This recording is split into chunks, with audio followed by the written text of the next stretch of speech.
네, 지난 영상에 이어서 네. 오늘 영상 정말 기대 많이 하실 것 같은데 자, 많은 채널들의 영상들이 선행에 대한 이야기 많이 하죠. 네. 그런데 정작 이런 선행을 가기 위해서는 이 레벨에 도달했는지 점검할 수 있는 부분에 대해서는 잘 안 알려주고 있어요. 오늘 선생님께서 그 얘기 좀 해주신다고 하시니까 기대가 지금 크거든요. 제가 지난번 영상에서 강조를 했던 게 선행학습이 가능하면 필요하긴 한데 그 전제 조건으로 올바른 선행을 해야 한다라고 말씀을 드렸었어요. 자, 그러면 이제 올바른 선행이란 무엇인가에 대해서 제가 확실히 강조를 하고 싶은 거는 여기서 또 선행하면 심화학습 얘기를 안 할 수가 없거든요. 해당 학년의 심화까지 탄탄하게 다지고 넘어가는 선행이 꼭 필요합니다. 그러니까 아이가 기본, 그 다음에 응용 여기까지 하고 그 다음에 그 학년의 심화까지 탄탄하게 마스터가 됐을 때 그 다음 학기로 넘어가야지, 심화가 되지 않은 상태에서 다음 학기로 넘어가는 건 선행의 의미가 없어요. 선행의 의미도 없고 이 친구들이 이제 학습하는데 절대 도움되는 과정은 아니거든요. 그러니까 예를 들면 5학년 친구를 제가 한번 예를 들어볼게요. 5학년 심화 문제를 보면 사실은 심화 문제라고 나와 있는 것들이 중학교에서 배웠던 어떤 방정식의 개념이라든지 중학교에서 앞서서 이제 그런 내용을 좀 배워서 선행의 개념을 갖다가 풀면 굉장히 쉽게 풀리는 문제들이 많아요. 많이 있어요. 근데 우리 아이가 심화를 하지 않고 중등선행을 나갔어. 그래서 이 친구가 중등선행을 한 내용을 바탕으로 5학년 심화 문제를 풀렸더니 너무 잘 풀어. 그럼 이 친구는 심화를 한 걸까요? 심화학습을 한 게 아니거든요.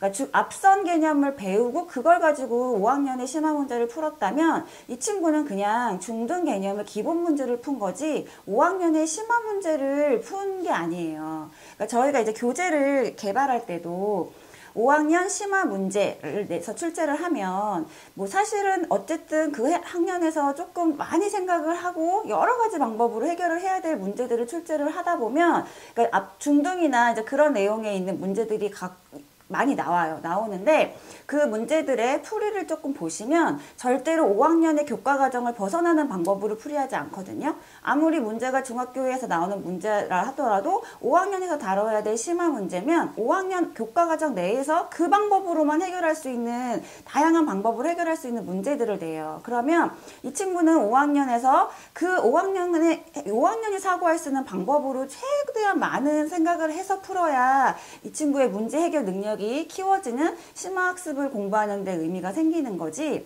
심화가 전제되지 않고 그 앞선 개념을 갖다가 방정식을 가지고 되게 쉽게 풀었다. 그러면 얘는 심화학습을 할 기회를 잃어버리는 거죠. 그래서 여기서 되게 어머니들이 되게 많이 착각하시는 게, 우리 아이 심화 안 하고 선행 나갔는데 그러고 나니까 심화 문제 되게 잘 풀어요 라고 이제 그건 정말 착각인 거예요. 이 친구는 아까도 방금 말씀드렸지만 심화 문제를 잘 푼 게 아니라 그냥 앞선 개념을 가지고 조금 더 쉬운 문제를 풀었다고 생각하시면 되거든요. 그래서 선행학습을 할 때 꼭 필수 조건은 우리 아이가 그 해당 학년의 교육과정에 맞춰서 심화까지 정말 완벽하게 탄탄하게 소화를 시켰냐. 이제 요게 확실히 점검이 되고 나서 그 다음 학기나 학년을 나가는 게 의미가 있는 선행이라고 할 수 있습니다. 초등맘 TV.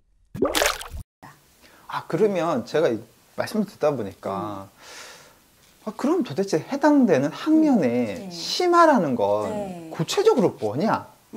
이 감이 조금 안 와요. 아마 공부 잘 시키는 분들은 아예 도반장 그런 걸 물어보냐 할 수 있겠는데 딱 도반장 수준에서는 그래서 구체적으로 말하는 그 5학년 예를 들었을 때 심화란 건 어떤 건지 좀 알려주시면 좋을 것 같아요. 흔히들 이제 말하는 시중에 교재들이 있죠. 뭐 최상위, 뭐 최고 수준, 뭐 이렇게 최상위, 최고 이런 거 달려져 있는 심화 문제들이 있는데, 이제 어머니들이 그냥 쉽게 생각하시라고 말씀을 드리면 그런 심화 교재에 나와 있는 문제들이 이제 대표적인 심화 문제라고 할 수 있는데, 그런 문제들의 특징은 그냥 우리가 배운 단순 개념 한 가지만으로 문제를 풀어서 바로 답이 나오는 문제들이 아니에요. 그러니까 어떤 개념을 우리가 익혀서 그 개념을 알고 있지만 그거 그냥 하나 바로 써서 뭐 아니면 식 하나 바로 써서 해결할 수 있는 문제들이 아니라 내가 배운 여러 가지의 개념을 좀 복합적으로 사용을 해서 풀어야 된다든지 생각이 굉장히 많이 필요한 문제들인 거죠. 이제 그러니까 이런 문제들을 풀 때는 시간도 많이 필요하고 아이가 이 방법 저 방법 다양한 시도와 뭐 이렇게 실패? 그러니까 풀다가 이 방법 안 되네? 그럼 이 방법을 해볼까? 이런 약간 시행착오들을 조금 많이 하면서 겪어볼 수 있는 문제들? 그런 것들이 심화 문제들의 대표 유형인 거죠. 제가 보니까 듣다 보니까 특정 이제 문제집들을 얘기를 해주고 싶은데 문제가 될까 싶어서 할까 싶으니까 머릿속에서 그 고민 때문에 말이 이제 드듬드듬 갑자기. 네. 제가 잘 파악한 거 맞죠? 네. 그래서 이런. 그리고 출판사 이름 얘기해도 되는 거예요? 그럼요. 우리 뭐 유튜브 채널이니까, 네, 또 이거 듣다 보면 이제 PPL 후원도 들어오지 않을까 싶고 해도 되는데, 네. 갑자기 그런 생각이 드네요. 오늘 영상은 아니지만, 네. 우리 독자분들이 똑같이 물을 것 같아요. 다음에 한번 기본 편의 어떤 출판사의 문제들이 가지고 있는 각각의 특징, 네. 우리가 단점까지 얘기하기는 좀 그렇고, 이제 응용편에서 그럼 이제 심화라고 할 수 있는 문제집은 어떤 것들인데 각 문제집마다 이런 특징들이 있으니까 이렇게 이용해 보시면 좋다라는 얘기를 다음에 한번 또 담아 볼 수 있을까요? 네, 네, 뭐 자리만 만들어 주시면. 네. 알겠습니다. 시청자분들이 이거 굉장히 기다리실 것 같아요. 네. 자, 그러면 계속해서 자, 그러면 그렇게 이제 심화라는 부분에 대한 부분을 해결을 해 나가는 거잖아요. 네. 그러면 이게 학년마다 다른가요? 아니면 그냥 똑같은 루틴인가요?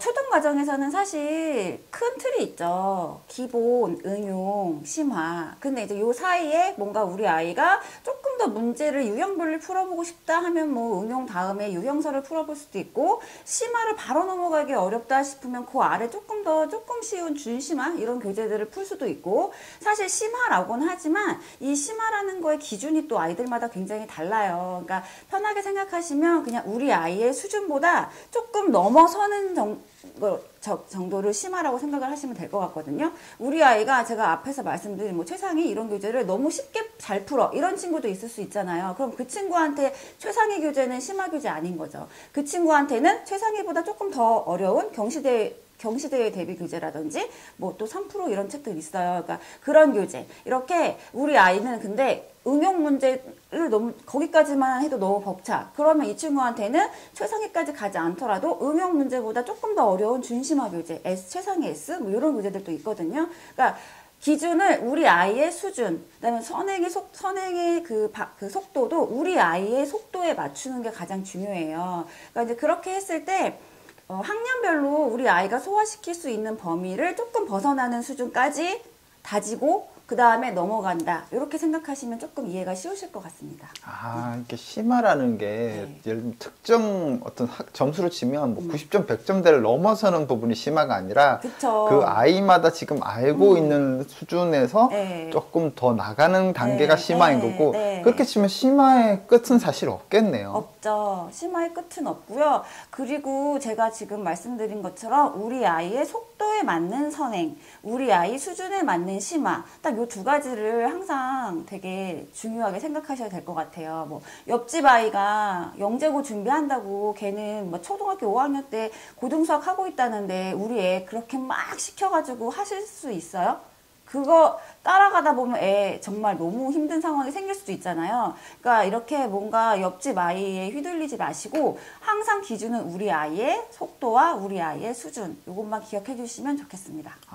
네. 너무 핵심적인 포인트 같아요. 옆집 아이 수학 공부법이지만 네. 옆집 아이를 벤치마킹은 하되 가량이 찢어질 만큼 따라가면 안 된다. 우리 아이가 돼야겠죠. 그렇죠. 우리 아이들이 그런 것 같아요. 우리 아이들이 따라갈 수 있는 만큼을 보폭을 가야 되지. 네. 그 이상 가면 아이들이 수학을 잘하는 친구도 수포자가 될 수 있으니까. 그렇죠. 근데 이제 그 앞에서 제가 말씀드린 선행이나 심화 필요하다라고 말씀을 드렸던 거의 기준은 그러니까 심화도 우리 아이의 기준에서 조금 넘어서는 수준. 그러니까 그렇다고 우리 아이가 심화 어려워하는데 아이의 그냥 편하게 기본만 쭉 나간다. 이것도 조금 너무 그러니까 아이한테 도움이 되는 학습법은 아니니까 이제 기준을 제가 앞에서 말씀드린 내용처럼 잡고 시작하시면 좋을 것 같습니다. 부모가 잘해야 아이가 잘한다. 초등맘 TV